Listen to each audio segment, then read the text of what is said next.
today's episode of Crisis and Consequences, we've decided to go all in on the story of a man who coached Cub Scouts, he led his church congregation, and worked as a city compliance officer, ensuring neighbors kept their lawns trimmed. A man who, at the same time he was doing all these things, was one of the most methodical, elusive, sadistic serial killers America has ever produced. This is the story of the BTK Strangler, Dennis Rader, who terrorized Wichita, Kansas in the 70s. Welcome to Crisis and Consequences, a true crime podcast with a purpose. We dive into murder stories and the complicated humans behind them, blending storytelling, dark humor, and real conversation. Listener discretion is advised. This podcast contains dark, troubling, and explicit content. So welcome to Crisis and Consequences, everybody. Thanks for joining us. That's Cara Beth. I'm Charity. And boy, we're really working to try to get it together today. It's her fault because she started singing a Limp Bizkit song right before we started recording, and now it's in my head, and then I just Need to jam out. Yeah. Yeah. It's just one of those days. Just one of those days. All right. Any crises?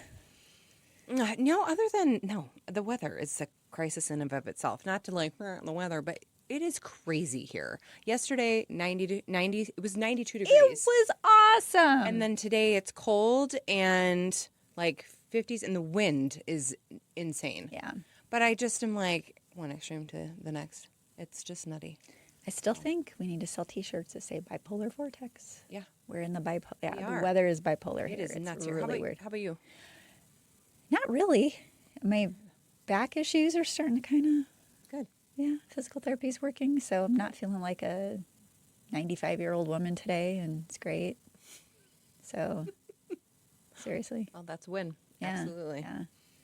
So, fun fact, KB does not know who BTK is. Many of you probably do. So is this going to... Watch her face, Kate. Make sure you get KB's face, because this is something else. I never, ever, ever planned on doing BTK because it's so overdone. He's very popular in the true crime space. But I started researching the one we're going to do next week, and it's set against the backdrop of this. And so to really understand the mentality and what happens during that story, you kind of have to know what's going on here. And so I'm doing this more for your benefit than anyone else's benefit. But I learned some things along the way on this one that I hadn't known. And I mean, they all suck, but this is, he was just a bad, horrible dude. So we're going there. Okay. All right. So for those of you like Cara Beth who are newer to the true crime space, BTK stands for bind, torture, kill. Oh. And this is kind of a nickname that he gave himself. Oh. And I'll explain that later. But it, spoiler alert, described his atrocious MO. And the reason, again, we're doing this is because of this other story. So I really want you to have like the relevant context. And so that's why I wanted to do these two back to back. Okay. All right. This, I just can't even think, like, shitbag doesn't even fit. It's so, he's just awful. But that's the thing, like, it's like, and I don't know the story yet, but it's like the way you were describing it, the beginning is like he's everybody's favorite neighbor almost. Uh-huh. Yeah, like he's just like a good guy and... Hell of an actor. So our friend, Dennis Rader, born March 9th in 1945 in Pittsburgh, Kansas. He was the oldest of 4 boys. His family was devout Lutheran. They were middle class, just kind of like average, nothing to write home about. They moved to Wichita when Dennis was young, and by all outward appearances, like, he's just the kind of kid you'd forget about by the end of the school year. Like, below average student, quiet, withdrawn. He fished, he read comic books, like he earned Boy Scout badges or, whatever. He's just average. Yeah, your everyday deal. But from early on in his childhood, he would describe impulses that were anything but normal or average.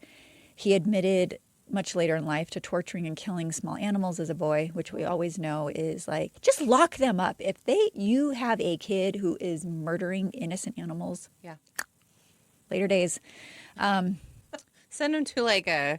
I see, and that's my thing is I'm curious. Oh, sorry. I have an idea. Okay, tell me your But thought. I'm just thinking, like, if we could send them to, like, if you start noticing that and you can send them to, like, is there therapy Yes. then that they can do that will start to help break that cycle? Or is it, you know how, like, some kids, some people, not just kids, have, like, a learning disability. And so there's like a disconnect in their brain. And it's learning different ways to get around that so they can learn in a different way. Is there something that we can find that... Fixes psychopathy? Yeah. I don't know, but I'd be willing to try. Let's start what would you call it? The psychotherapy, no, the psychopathy finishing school. Yeah, something. But you're not really trying to get across the finish line of psychopathy. You're trying to interrupt and disrupt Yep. the inevitable conclusion of... Yeah, like creating a different pathway. Oh, boy. But again, we've talked about it 1,000 times. This is one of those early warning signs, traumatic brain injury, killing small animals, all these things of predatory violence. So, but here's where he differed. He not only tortured small animals, he would hang them and strangle them, like dogs and cats. We're not talking like rodent, like pets. Usually humans have a strong affinity for dogs and cats. Yeah. By puberty, he was already fantasizing of tying girls up like this, bondage, and having sex with them in these ways. He also described developing violent sexual fantasies rooted in bondage and domination. And he claimed that these violent fantasies followed him into adult life like this demon he could just never quite outrun. So after high school, he kind of drifts through college. He drops out. He enlists in the Air Force because it seems like that's what our serial killers like to do, is go into the military. Or you know what? We need to start screening that. If we can't catch them when they're murdering animals, let's have some kind of test when they're going into the military, and then we go put them on the Run It Dome. I know, but I feel like they do kind of test them, but I think that there's certain things where they're like... Not in the 70s or wherever, 60s. Don't they? I think they do tests. They do. They do? Do. Well, not for psychopathy, I don't think. They should. But maybe they're like, well, there's Loyalty, like obedience, I don't masculinity. I mean, I don't know. Okay, so while in the Air Force, he had been known to spy through window blinds to watch women undress, and he'd break into their homes and steal their underwear. Oh. Also not a good sign. Go buy underwear, women's underwear, if you want ladies' underwear.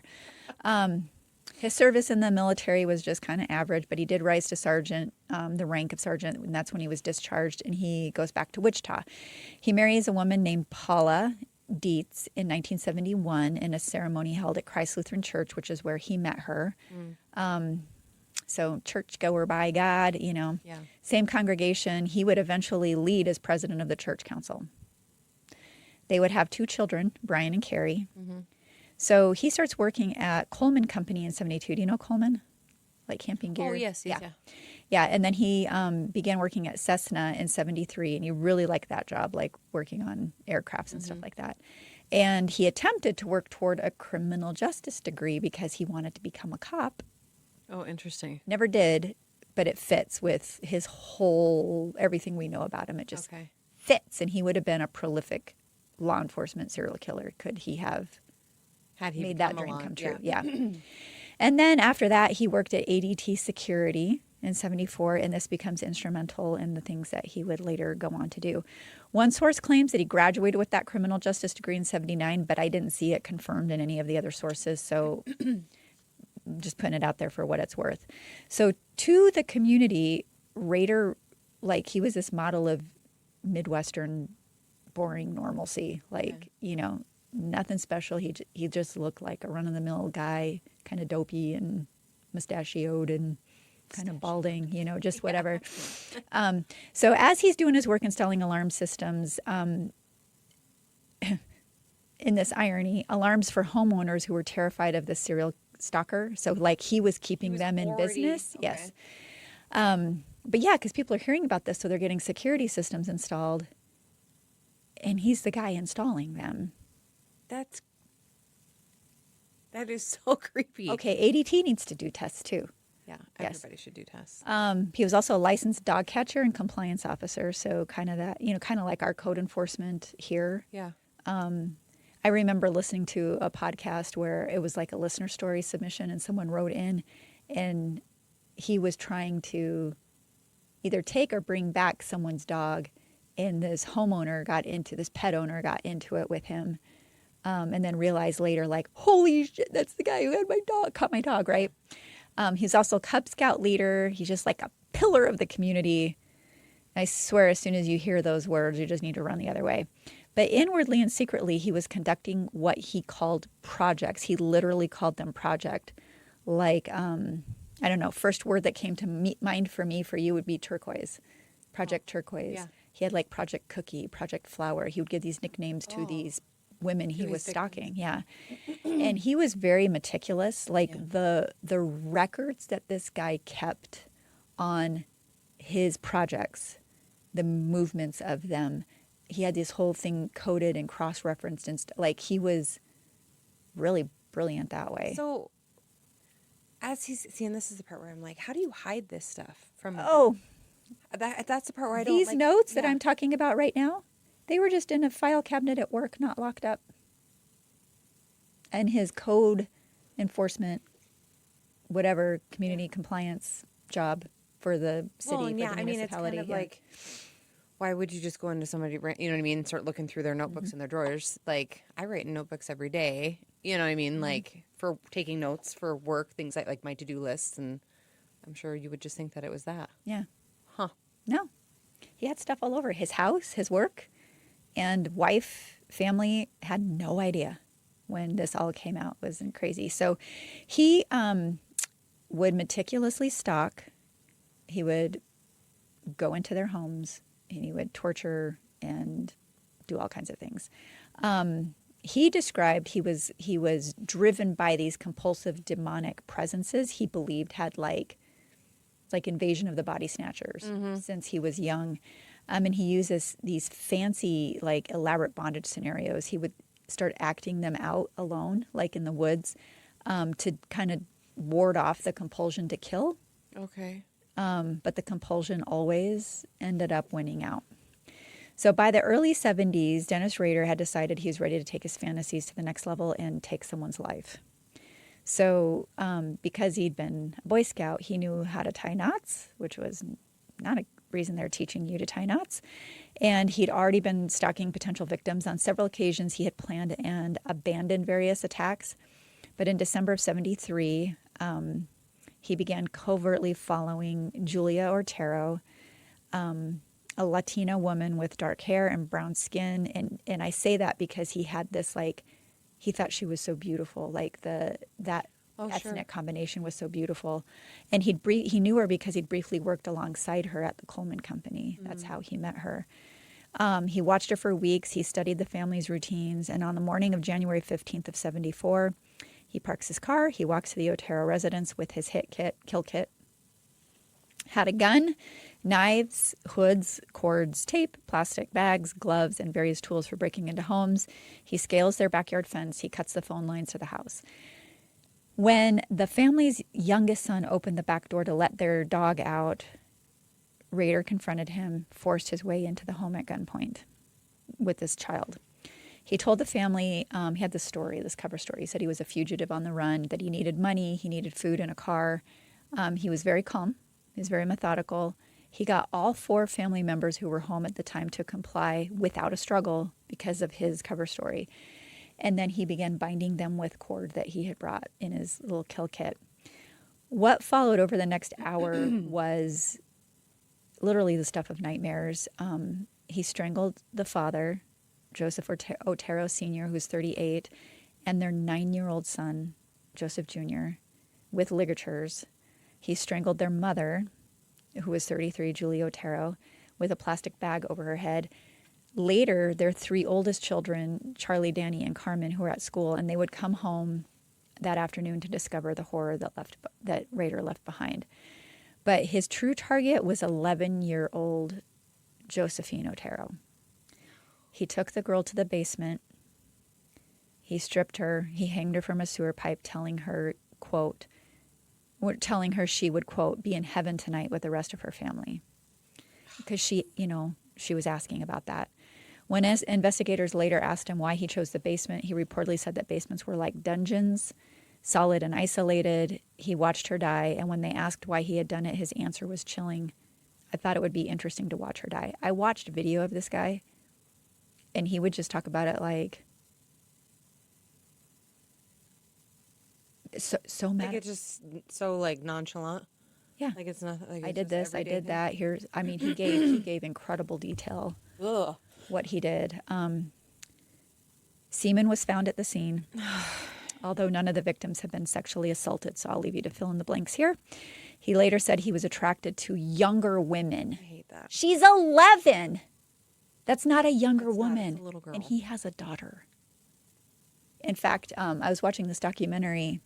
I had all this put together, and then I actually watched this last night. And it was the daughter who did this documentary. And later in some of those journals and records that they found of her father's, they finally, after everything was closed and he was put away, she got to go through that. And there was one entry that said something like her nickname or something that represented Carrie, bath time, games. No.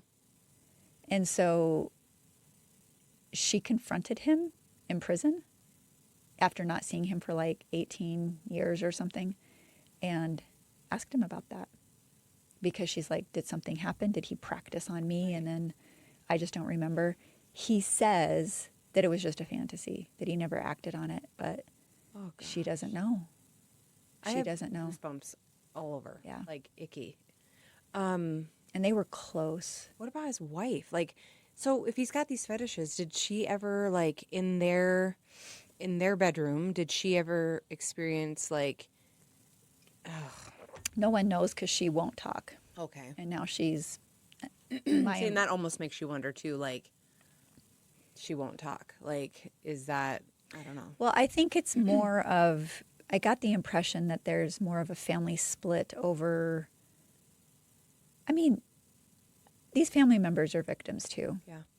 And as I'm watching this documentary, and again, I had all of this done, so I better reference it because I keep talking about it, but it was My Father, the BTK Killer, I think is what it's called, on Netflix. She's talking about how, like, her mom just, I mean, it really was interesting how the community treated them. Like, you should have known. And kind of victim blamed. Yeah. Like, and I understand when people are grieving and they want, like, somebody could have stopped this and then maybe my victim wouldn't have been killed like, in this heinous way. But no, this guy was good. He was such Well, he sounds like he was an two totally incredible different people. actor. Yes. And he was so run-of-the-mill pillar of the community, you would not think Yeah. he was this creep at all. But they went back to where this house was that she grew up in, and it's been leveled now because, you know, people would be stupid and do stupid things. Right. And the neighbors were yelling at them for being there. Like, we live with this every day. And they were just so angry because looky-loos will come and like, that's where Dennis Rader lived. Sure. You know what I it mean? became like it was a big deal.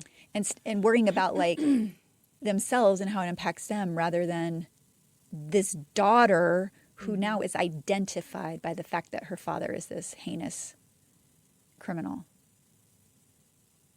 And she's really open with her story now, but it wasn't easy. No, it wouldn't be. Yeah, I mean, it's pretty impressive what she's been able to do with this trauma and turn it into actually helping law enforcement solve other cases. It's kind of cool. I'll have to check it out. Not that anyone would ask for that, but okay. So after leaving the Otero home, Rader drove the family car to a nearby grocery store parking lot. Then he realized he had dropped a knife in their backyard because this is his first time. He wasn't as slick as he ends up becoming. He goes back, he retrieves it, and he leaves. No one saw him. So 4 people are dead, and he just goes about the rest of his day. 3 months later, he strikes again. This time he targeted Catherine Bright, who was 21 years old. And she had also worked at the Coleman Company at some point.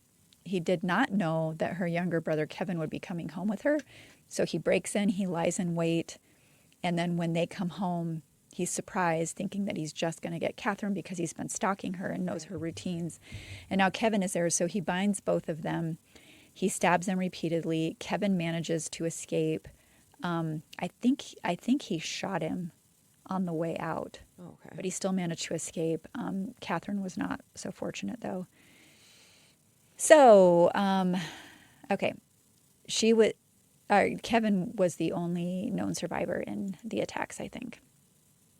Okay, October of 1974, 9 months after the Otero murders, a reporter at the Wichita Eagle received this anonymous phone call directing him to a mechanical engineering textbook in the public library. It's like a scavenger hunt. Mm-hmm. And so a detective goes, and inside this book was this letter. And this letter, he's claiming responsibility for the Otero killings, and it contained details that had never been released to the public. And so they knew it was this guy. They just didn't know who he was. It was misspelled. It was rambling. It was like very egocentric and just really terrifying. He wrote that he couldn't stop the monster inside him even if he wanted to. And in a postscript, he gave the investigators a name that they would come to call him. He said, quote, the code words for me will be bind them, torture them, kill them, BTK. You see, he's at it again. So this is how he this is how he became known as the BTK. So it's murderer. Like see, and I always wonder about that because it's like, okay, so he's giving them something, but it's like this game. Mm-hmm. Oh, he plays games. He would do these letters, and he's kind of like, I'm sure I'm going to get this, I'm going off script again, but like, at what point are you going to put me in the paper? Yeah. Like, he wanted attention. Oh. And then he would send them on scavenger hunts. Like, he put some clues in a cereal box and put it out on a random back road kind of a thing, and then I think gave it to the newspaper and said, hey, go look here for this. And he's sending letters to the newspaper, and like, it's just, that's weird. He loved the feeling of that. I've got power over these guys, and I'm right under their noses. He was like, he was a municipality compliance officer. He probably knew some of these people. Oh, I'm sure he did. Yeah. Okay, so he was the guy walking down the street, and it's like, hey, what's his name again? Dennis Rader. Yeah, they're like, hey, Dennis. I mean, I'm sure that like the way that you've described him is like, yeah, that is terrifying. Mm-hmm. Yep. A forensic psychologist who later studied all of his letters noted that he compared himself openly to like Jack the Ripper and the Zodiac Killer. So he really wanted that notoriety. It's believed Rader was inspired by the attention the Zodiac Killer received, and he wanted the same. So across the rest of the 70s, the letters, the phone calls, the murders, they all continued. And there was a pattern. He would call it trolling, his words, trolling before we had social media. He would literally troll, like a victim. Yep. Yeah. He would stalk. He would study them for days or weeks, break into their house, lie in wait, ambush them when they came home. And then, bind, literally torture and kill. He would also steal personal items like every time and keep them as trophies. And he would later use those things during autoerotic fantasies with his BFF, Sparky. What? That's the name he gave to his penis. Oh, no. Yeah. Sparky. No. So, ew. And I'm pretty sure his wife was not calling his penis Sparky. Oh, gosh. Well, no. She was, yeah. Anyway. Ugh. So, but that's my thing. So, like, where do you put all these things as you're collecting them? He had a shed. Like, how do people? I don't know. Like, he had a shed. It was, and nobody ever went in there, except for him. Mm-hmm. See, I'm always up in all the business everywhere. Like, up in all the business. Yeah. Okay. Yeah. In 1977, he entered the home of Shirley Vian, mother of 3. After barricading the children in the bathroom, he then strangled her, and they got to hear all of this going on through the door. Stop it. Why? I mean, every single one of these, there are other people. It's like he picks victims where he almost has an audience.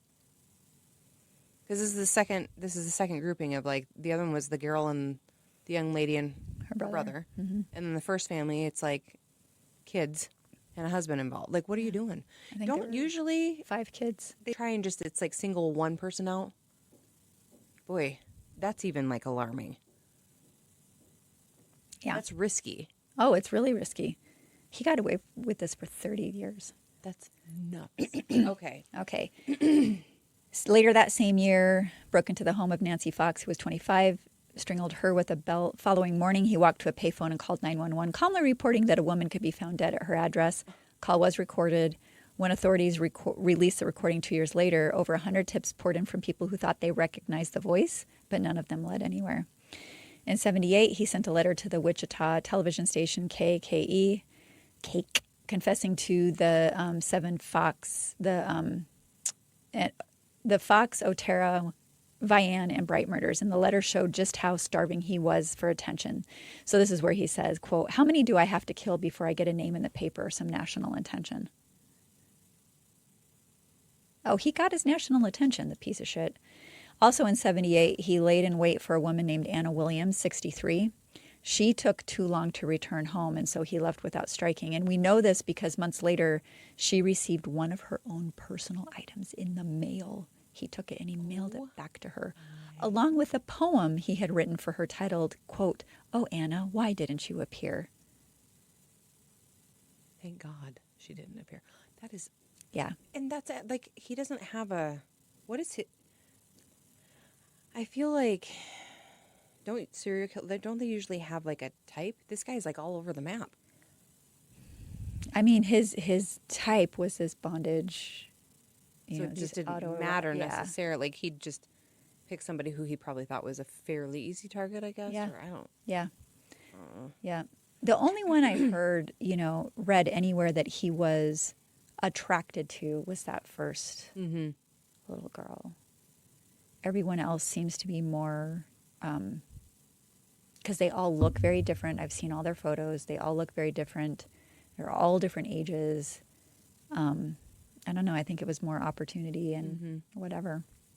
By early 79, they had now a dedicated BTK task force. They nicknamed the Ghostbusters.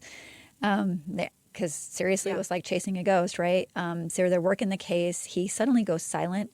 The murder stopped for a while. The letter stopped. Phone calls stopped. And so the case just kind of went cold, and this went on. So for years, investigators and criminologists had assumed that, maybe they were caught in prison, jail for something else, or they died, or whatever.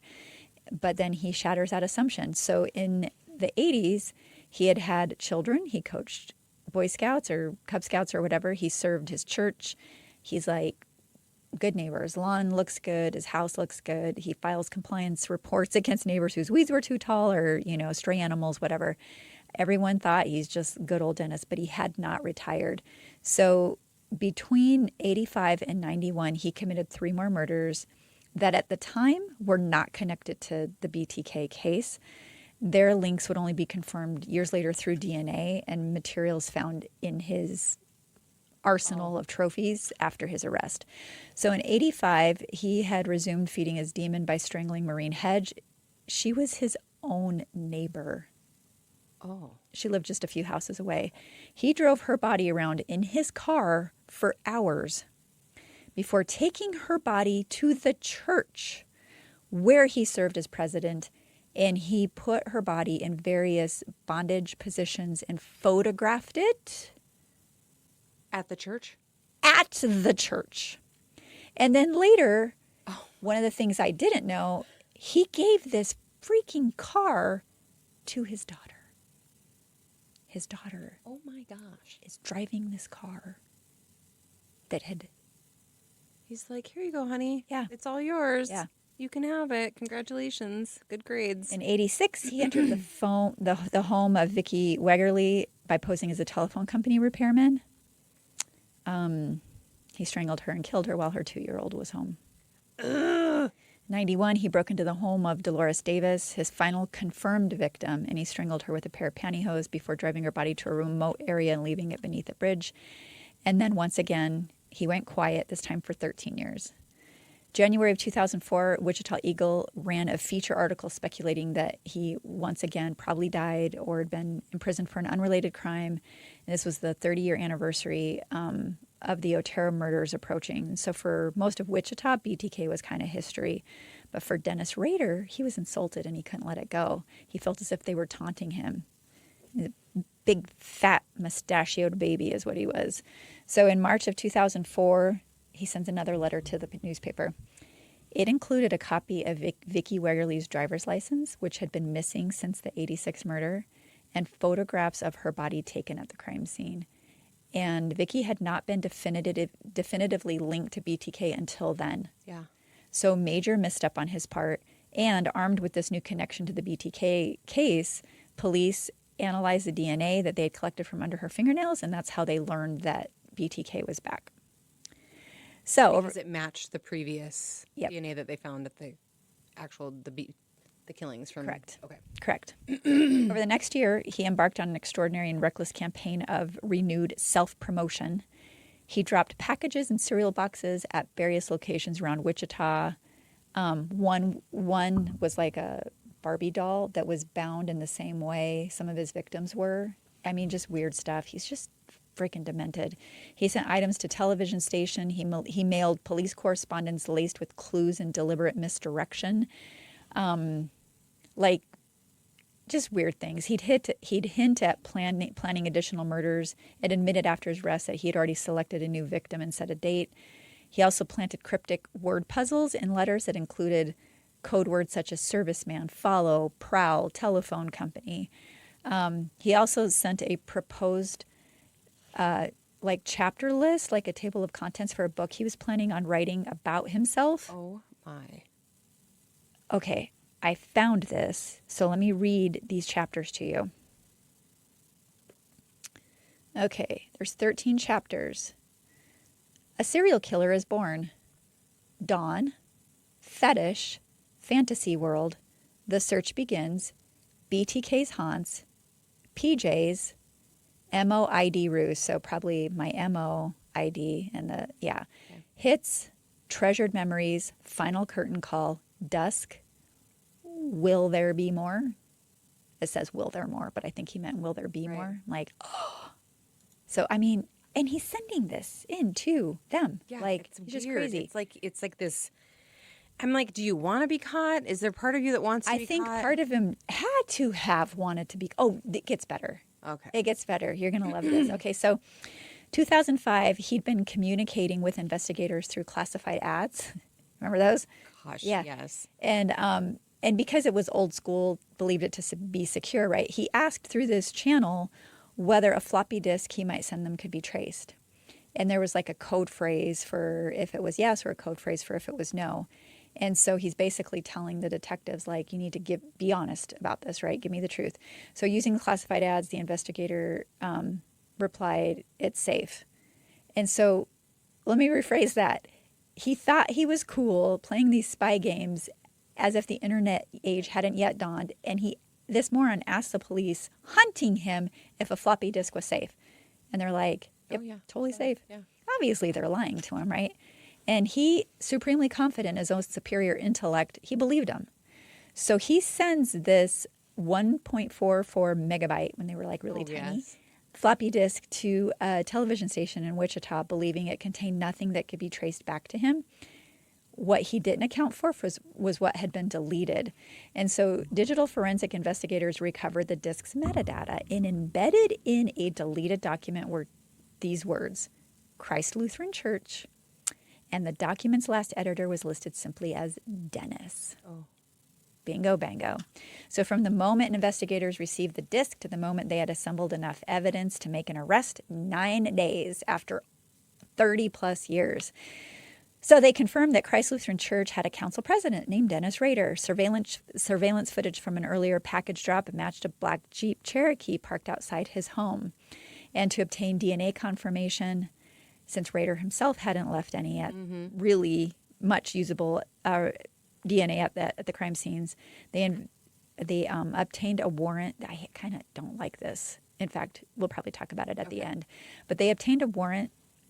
So the daughter, Carrie, was going to college at the time, and they knew that most of the students would go to this medical clinic on campus. And so they kind of went to go see if maybe they had anything useful, and she'd had a pap done. Oh. So they took her biomaterial and tested Did you that. get a warrant for that? Yeah, I guess. I don't like that. It bothers me. But anyway, I don't know if anyway. I feel like not all judges would have signed off on a warrant like that. yeah, I don't know. Anyway, She was really upset about that. yeah. Not just because of finding out and having her whole that's your life. personal. Like that's Yeah. she's separate from him. Medical records are supposed to be protected, right? Yeah. But I don't know how they did that and still, I don't know. I just know it gave me a really yucky feeling. Yeah. I don't love that either. But anyway, they figured it out, and it, she was definitely the descendant of their killer, and so that's how they had him. Yeah. So on February 25th of 2005, Dennis Rader was pulled over near his home in Park City, and he was arrested without incident. In fact, he gets out of the car and they cuff him. Well, they take him down to the ground because they didn't know if he was going to like go on the fight once he realized like trapped animal, and he's obviously very dangerous. So they take him to the ground immediately, cuff him. And then as they're walking, he's just like, well, will you call my wife and let her know I won't be home for lunch? Like he knew. He knew. And then he played so stupid. He's sitting there eating this lunch in the interrogation room. And, they're like, well, do you want to know why you're here? He's like, yeah, kind of do. And just. Oh, I played it can't even. stupid. And so then they go into like how they learned about, they didn't call it metadata, but they talked about, do you know what a floppy disk is? Yeah. And then talked about how they derive this back door information. And then he's kind of like, He just sit there cool as a cucumber. And then he just starts talking. And he just starts. They're like, do you have anything to tell us? And finally he says, I'm BTK. And then he just very methodically, here are all the things that I did. So it was the floppy disk that did him in. All right. So in June of 2005. He was so desperate to share that. Yeah. Sorry. It's okay. He stands before a Wichita courtroom. He pleads guilty to all 10 counts of first-degree murder. And what followed was one of the most disturbing courtroom proceedings in American criminal history, and not because of outbursts or drama, but is actually quite the opposite. He described every detail, just like he did with the detectives. He did this in court in methodical clinical detail. He referred to his victims as projects. He explained his techniques with this like detached precision of someone describing a hobby. Like, no. Yeah. That would have been. He showed almost no emotion because he's a psychopath. Investigators who testified noted that they had found documentation of his torture fantasies, his detailed journals, self-portraits in bondage. Literally, he'd photograph himself posing in women's stuff, too. Kind of a little did we ever cover Ed Gein? Did we cover Ed Gein? Maybe we didn't. I don't think so. Okay. I don't remember. I know that name because I think wasn't he a popular Ed Gein? Yeah, he's the one who would defile corpses and kind of made a skin suit and furniture. Yes. Yeah, okay. Because remember, I was like, and I don't remember if it was on air or not, because I was like, when you were telling me about him, I was like, that sounds like Silence of the Lambs. Oh, yeah. Remember? Yeah. Okay. Anyway. And I don't know if we covered it on the show, though. So, yep, we still talk about this stuff on our free time, too. But families of the victims were present. Charlie, who had come home from school as a child to find half of his family mutilated. Forever traumatized. Yeah. After his sentencing in August of 2005, Rader offered an apology. What was beautiful about that moment is that the families were not going to let him give it. They all got up and walked out of the courtroom. Oh. So as he read his statement, he kind of looks up at the judge. They walk out, and then he's like, should I continue? So they didn't get to hear it, which I thought was like, yes, it was he doesn't very, get to have very that good. Satisfaction. Yeah, but he expressed hope that the families might forgive him someday because it's all about him. I need your forgiveness. What the? Judge sentenced him to 10 consecutive life terms with a minimum of 175 years without parole because Kansas had abolished and then reinstated the death penalty, and his crimes predated the reinstatement. He could not be executed. You know what? This is the first story in a long time where you've given me a sentence, read off a sentencing where I'm like, yes. Yeah. Usually I'm like, what? That's that's not enough. Yeah. So he was sent to the El Dorado Correctional Facility, where he remains today at 81 years old. His wife, Paula, who had described her own fear of the BTK killer to friends over the years, never knowing she was married to the man, Imagine. was granted an emergency divorce just days after his arrest. The having to think that over, because you would, that for however many years you had been going to bed every single night, laying in bed, maybe kissing your husband goodnight, making him lunch, obviously, whatever, like, and that you find out that your husband is an absolute monster. That's a lot to swallow. And of course his kids as well, but like, because you probably would beat yourself up a little bit. Even though the media or the people shouldn't have been, kind of attacking the family, but I bet you would. You'd be like, should I have noticed certain things? Were there warning signs? Like, you're going to beat yourself up a little bit. If you have any type of empathy or conscience or whatever, you're going to do that. Yeah. Like, how did I miss this? Why did I never go in that dang shed? Mm-hmm. Yeah. Yeah. When they did go into the shed, they found things like, handcuffs. They found like feminine masks. So it makes me think like he, very much like Ed Gein, would dress up like a woman. They found, like, again, little trophies from various people. What was one of the most? There's a lot of like chains and leather bondage thing, like BDM stuff. Yeah, it's just not a good look. Yuck. Yeah, I can't imagine what those families, like Cub Scout kids, and like, oh gosh, my God, he'd be on camping trips with them, and he was like, it was a great cover. That's what he used it for. It was a great cover. He just totally. Okay. So forensic psychologists who've studied his case point to several key traits that Rader exhibited profound narcissism, not just in his murders, but in his communications, his self-aggrandizing letters, his need for recognition and credit. He described himself as a master hunter. He saw the police as inferior adversaries. And that could have been like his whole, he'd wanted to be a cop and didn't make the cut or for whatever reason. And like, so this is probably what he's doing because, narcissists are always the smartest people in the room. He also showed classic traits of organized and methodical predation, like unlike a lot of what we have seen and covered, like just great care and deliberation. Like he was going to do it. He was going to go literally all out. But it was 10 known people. And then later there were some other disappearances, 16-year-old Cynthia Kinney, and the 1990 death of Shauna Beth Garber in Missouri. And they think they might be tied. These are unsolved cold cases, but he won't talk. So I don't know if they'll ever find what they need without him, short of him admitting these things. Yeah, and that's one of those things where if he admitted all the others, why wouldn't he admit those? Right. So I don't know, but they think it's him because in all these letters they've received, like I told you, he'd like to kind of pepper those letters with little clue words. Yeah. And for instance, the words Cindy, Kinney, laundromat, and Kieka, which was the street name for a laundromat. Okay. And that was Cynthia Kinney's situation. She was abducted from a laundromat. And so, but he also could be just screwing with them because he has this. He's playing with them like cat and mouse. You know what I mean?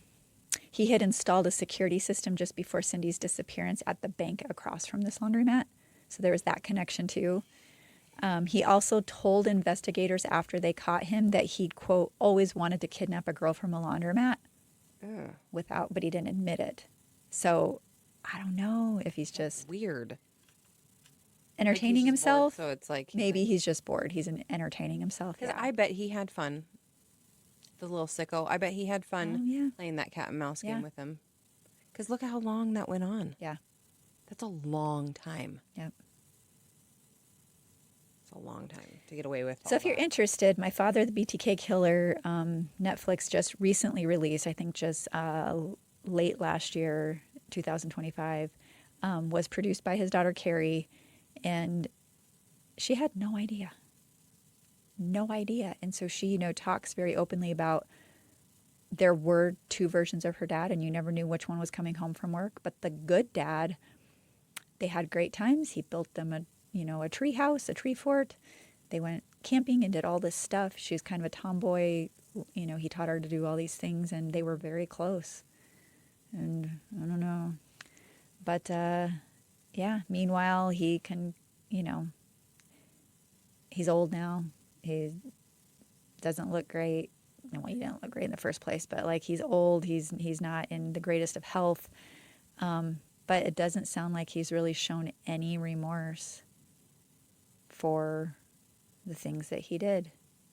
And to my knowledge, besides that one time she went in to ask questions about some of these other cases, hoping to get closure on some of these other cold cases, I don't think they've really had any contact. Yeah. So that's Wichita in the 70s and what was going on. Can you imagine? And I mean, this is people are not. No.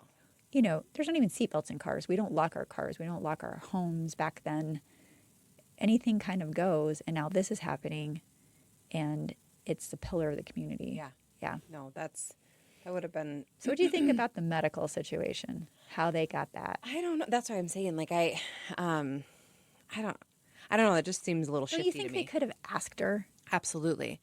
Because I don't. When But maybe they were trying not to give it away.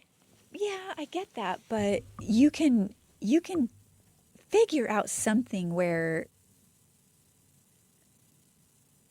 they're part of the solution and they're doing it with consent. Yeah. I just feel like there was a different way for them to go around it. I feel, I don't know why, but to me, like, it literally feels like a physical violation. Yeah. Like, I don't know how to describe what I'm feeling. Well, that's because I feel like, as a woman, I have never met anyone, and if you like them, I guess more power to you, but I have yet to meet another female who likes getting her pap smear. I have to have Valium. It just, yeah. Because I freak out. Yeah. And it's like, it's nothing against the doctors. I've had female and male doctors, and they just do what they need to do. Like, It's unpleasant. But it is just unpleasant, period. It's mortifying. And so to have, in this whole situation, I get that they're just so desperate to get that DNA. And there is no better DNA probably other than getting her blood, right? Right.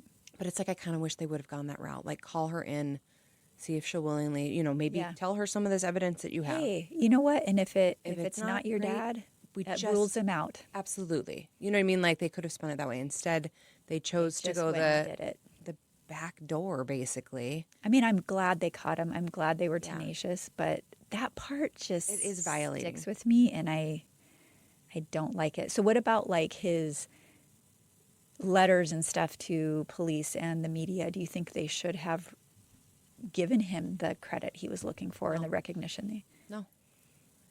But then if you're sitting in their shoes, do you think, like, okay, if I don't do this, does he become agitated and hurt more people if I don't give him what he wants? Or is he going to go hurt more people because he likes this and he wants more of it? Like, I don't know how you reason through that. I don't know what the right answer is. Because I feel like you're damned if you do and you're damned if you don't. I think it's a coin toss because of the different personalities, right? I feel like there probably are some that would get, fine, I'm going to do more and I'm going to do it worse if that's what it's going to take to get it into the paper. Like, they would almost make those demands. You know what I mean? Yeah.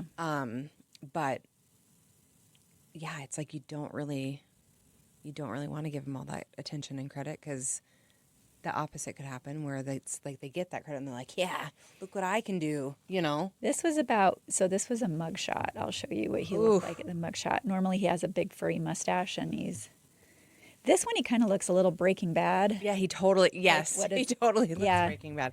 Most of the time he looks like kind of doughier and just like jolly old Bob, who, like, if he came on to you would just totally laugh, kind of a thing. But no thanks. He's pretty gross. Anyway, so that's BTK, and he's worse than a shitbag. I need a new descriptor. That whole community, for them to be like, can you imagine, like, even all the people that, like you said, like the Cub Scouts, the families, and then it's like the people who went to church with him. Did in the church. Like, Well, one of the things I remember from her the daughter's documentary, this area doesn't have a lot of pine trees, but by the church, like if you have a pine tree, you've brought it in from somewhere and you've planted yeah. it. And so by the church, there was this particular type of pine tree with really long needles. pine needles. And she used to climb in those trees all the time. So with the body he had taken to the church and desecrated, Yes. they had found some of these pine needles that was part of their evidence, and they didn't know how to explain it. So when they recruited Carrie all these years later to work with them after she got over the feeling hurt and violating all this stuff, she was able to tell them, oh, it's this pine tree. Yeah. They're like, oh. I wonder if that's somewhat therapeutic for her to be able to kind of like. What she talked about is she started writing. So I think she wrote a book too. Okay. And now the documentary's been produced. But she said a lot, like there are times when it's still out here. Like you can't quite feel the impact of the fact that this was your dad. Mm-hmm. Like, and it's a protective, like we naturally want to protect Yeah. our brains from that, the impact of the full trauma. So we take it in little doses, right? But yeah, she found her voice and this turned into a career. And I don't understand people. So if you're one of them, knock it off. But there are people out there who are criticizing her Oh. for having a career that is now predicated on, I say, holy shit. Her life was completely upended, and she's been able to turn this into a making something out of productive it. way. Yeah. Yeah. Instead of just being a victim. Well, I even And think about being- Mary Vincent. Yes. What a horrific thing that happened to her. You know what I mean? Like, and losing both of her arms. And there's a lot of people who could have the choice in that moment to be like, I'm done. My life is over. Yeah. I'm just going to be, like this. I can't do anything. I'm never going to be able to work again. I'm never going to, and rightfully so with all the trauma that she endured. That's horrible. But she chose a different path. She used different ways to like mentally help her kind of cope with some of those things and to kind of get over it, through her artwork and whatnot. And then later on, yeah. Anyway, you have choices to make when you face all that. You can choose to. Yeah, and there's no right or wrong, No, but you can choose to sit in it, or you can. I choose just don't to think move on. anyone, nobody has the right to judge somebody in that situation. No, because You just don't. you don't know what you would do. That's why I say like there's. That's why you don't have the right to judge. Yeah, Like, leave that's- people alone. I mean, Yeah, even on the simple things, I'm like never say never, because when push comes to shove, you don't know for sure what you would choose to do in certain situations. I mean, imagine if it were your husband, Yeah. No, I don't want to your imagine. dad, your whatever, your next door neighbor, your Cub Scout leader. No. So many people were left grieving and processing Oh, these things. Nobody should be made the villain yeah. over that, especially the family. Like, oh, you must have known something. Well, and I even think like, again, like going back and reeling, being part of that community where you knew him and you're reeling from all of this and knowing the truth now that this is the guy, this everyday Joe, your neighbor Dennis, your Cub Scout leader Dennis, your church leader Dennis, like your dog, whatever. your friendly dog catcher. Yeah. Absolutely. And then it's like you find out that he's this horrific monster. There's part of you that's probably like, oh, thank God he's put away. But I bet a lot of those people in that community were terrified for a very long time. Oh, yeah. And there's trust is lost.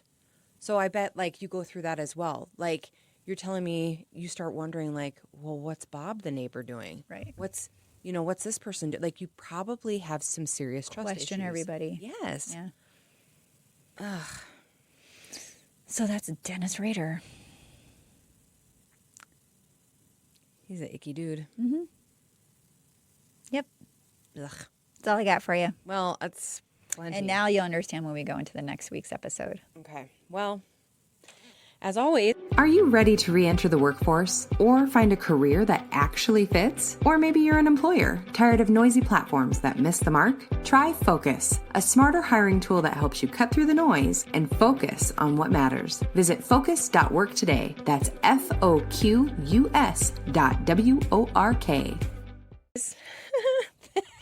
thanks for tuning in. This one was definitely both crisis and consequences. Yeah, you guys, you know where to find us at crisisandconsequences.com. If you have more for this story, reach out and email us at hello@crisisandconsequences.com. We're on Facebook, on all the socials.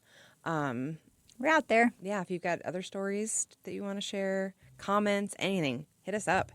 Yeah, we'd love to hear from you. So anyway, until next week, take care. Bye, everybody.